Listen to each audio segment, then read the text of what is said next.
What's up, everyone? It's Paige and Grady, and we're here to tell you the 5 putts that you definitely should practice that you probably don't. Alright, number 1 is the straddle putt. You want to use the straddle putt when your normal putt line would go straight into like a tree or an obstacle. So what you want to do is you want to set your lie, like wherever your lie is, you want to lean out left or right depending on how the obstacle is leaning for you. You want to make sure you get a lot of legs and a lot of push into your putt other than your normal putt.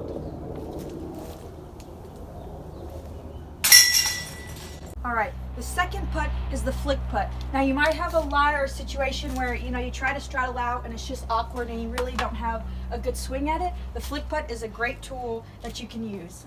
It's important to know that most of this is wrist and knowing the stability of your discs, so that naturally we kind of put a little ante on it and it tends to stable up. So knowing those 2 things, very important.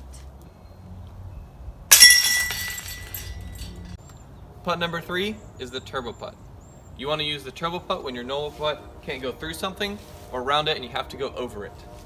The turbo putt you want to hold with your thumb in the middle of the disc and your other finger is on the outside of the rim. And you want to make sure you put a lot of spin, but you want to push it at the same time too with your arm, and all the spin comes from your wrist. If you want hyzer on it, you want to hold it really high in your fingertips. If you want anhyzer, you hold it very low near your palm. The 4th putt is the knee putt. Now the knee putt can be used basically for 2 different situations. Number 1, if you're putting from uphill to downhill. Maybe you don't want to aim a little lower or change your stroke, but you just want to level your body up with the basket. A knee putt is a great thing to do. Also, if you kind of have a low ceiling, and it's kind of a combination of a knee putt and a straddle, but let's say, it's awkward right here, it's awkward to go around, so the best thing for you to do is get lower on the ground. Obviously, put your whichever side you're on, you're going to get on that knee, and then you're going to putt like normal and getting most of your power from the wrist and the core. Since you can't really use your legs in this type of putt, you have to rely on the snap of your wrist and the strength from your core.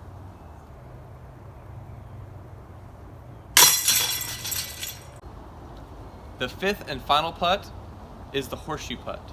The horseshoe putt is very helpful when your basket is obstructed from the left side and the right side with a normal straddle putt. So what you want to do is if the basket's more on the right side, you want to make sure you go as far right as you can, and you want to get a wider angle on the basket. So you reach your arm like down by your side and you pitch it like a horseshoe. You want to make sure you have a lot of wrist action at the end so you get the push, because it's kind of hard to have all of your body involved in it like a normal putt.